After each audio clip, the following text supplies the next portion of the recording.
থাকছে না শাহাবুদ্দিন চুপ্পুর রাষ্ট্রপতিত্ব। কে হচ্ছেন পরবর্তী রাষ্ট্রপতি? বঙ্গভবনের দায়িত্ব আপাতত স্পিকারের কাঁধেই। অবশেষে তীব্র শারীরিক অসুস্থতার কারণ দেখিয়ে পদত্যাগ করেছেন মোহাম্মদ শাহাবুদ্দিন।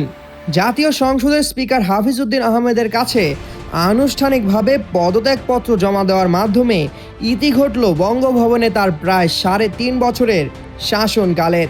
এ ঘটনার পরই দেশ জুড়ে ও রাজনৈতিক অঙ্গনে মূল প্রশ্নটি বড় হয়ে সামনে চলে এসেছে, কে হচ্ছেন বাংলাদেশের পরবর্তী রাষ্ট্রপ্রধান? সংবিধানের 54 নম্বর অনুচ্ছেদ অনুযায়ী নতুন রাষ্ট্রপ্রধান নির্বাচিত না হওয়া পর্যন্ত জাতীয় সংসদের স্পিকার হাফিজউদ্দিন আহমেদই আপাতত ভারপ্রাপ্ত রাষ্ট্রপতির দায়িত্ব পালন করবেন।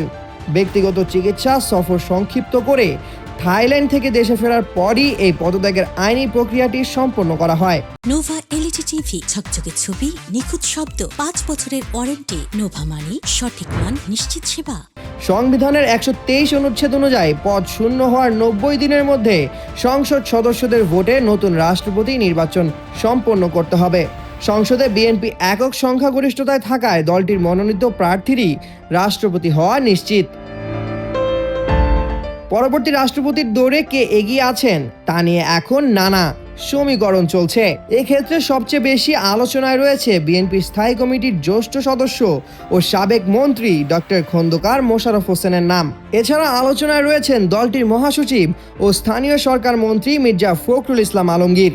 অন্যদিকে বর্তমান মন্ত্রী পরিষদ সচিব ডক্টর নসিমুল গনিকে নিয়ে সামাজিক মাধ্যমে গুঞ্জন থাকলেও রাজনৈতিক পরিস্থিতি সামলাতে একজন প্রবীণ রাজনীতিবিদকেই রাষ্ট্রপতি করার জোরালো মত রয়েছে বিএনপির নীতি নির্ধারকদের মধ্যে।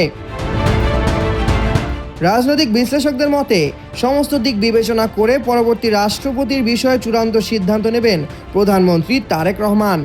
মোহাম্মদ শাহাবুদ্দিনের বিদায়ের মধ্য দিয়ে বঙ্গভবনে পুরনো রাজনৈতিক অধ্যায়ের শেষ শীর্ষ পদের ইতি ঘটল। আপাতত স্পিকারের কাঁধে অর্পিত হলো দেশের সর্বোচ্চ দায়িত্ব। এখন কেবল নতুন রাষ্ট্রপতির চূড়ান্ত ঘোষণার অপেক্ষা। সামিউল জয়, 21 টেলিভিশন।